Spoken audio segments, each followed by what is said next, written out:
বৃহস্পতিবার দুপুরে পঞ্চায়েত সমিতির উদ্যোগে নবদ্বীপ বিডিও অফিসের সভাগৃহে মায়াপুর বামনপুকুরের 1 নম্বর পঞ্চায়েতের 18 জন বাসিন্দাকে নিয়ে আয়োজিত হলো পাট্টা প্রদান অনুষ্ঠান।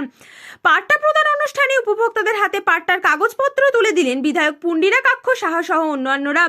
পাট্টা প্রদানকারী মোট 18 জনের মধ্যে 17 জনকে গৃহ ও একজনকে চাষি জমির পাট্টা দেওয়া হয়। সম্প্রতি শান্তিপুরের প্রশাসনিক বৈঠক থেকে মুখ্যমন্ত্রী নবদ্বীপে দুজনকে পাট্টা প্রদান করেছিলেন। ফলে মোট 20 জনের মধ্যে এদিন 18 জনকে পাট্টা প্রদান করা হয়। এদিনের অনুষ্ঠানে বিধায়ক ছাড়া উপস্থিত ছিলেন নবদ্বীপ ব্লক সমষ্টি উন্নয়ন আধিকারিক মনীষ নন্দী, বিএলআরও নবীন কুমার গৌতম, নবদ্বীপ পঞ্চায়েত সমিতি সভাপতি মঞ্জুরানী ঘোষ ও সহসভাপতি তাপস ঘোষ সহ পাট্টা নিতে আসা উপভোক্তা এবং আজ কতজনকে পাট্টা দেওয়া হলো? মোট 20 জন ছিল, তার মধ্যে আজ 18 জনকে নবদ্বীপ পঞ্চায়েত সমিতি থেকে দেওয়া হলো।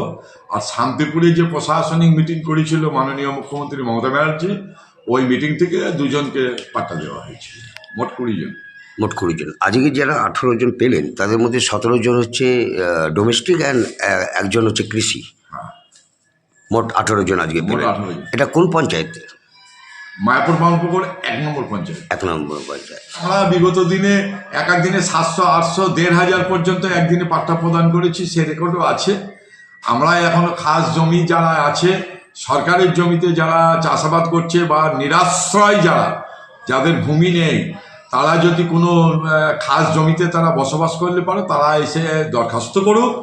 দরখাস্ত করলে নিজ গৃহ নিজ ভূমি নিজ গৃহেতে আমরা পাট্টা প্রদান করব বলতে মামাটি মানুষের নেত্রী মমতা ব্যানার্জি এবং এখানে বিধায়ক মাননীয় নবদ্বীপের পুন্ডরীকাক্ষ সাহা, যাকে আমরা নন্দদা বলে ডাকি, সেই নন্দদার নির্দেশ, মমতা ব্যানার্জির নির্দেশ, আমরা শুধুমাত্র সেইগুলোকে ফলো করার চেষ্টা করছি, সেই কাজগুলো করার চেষ্টা করছি।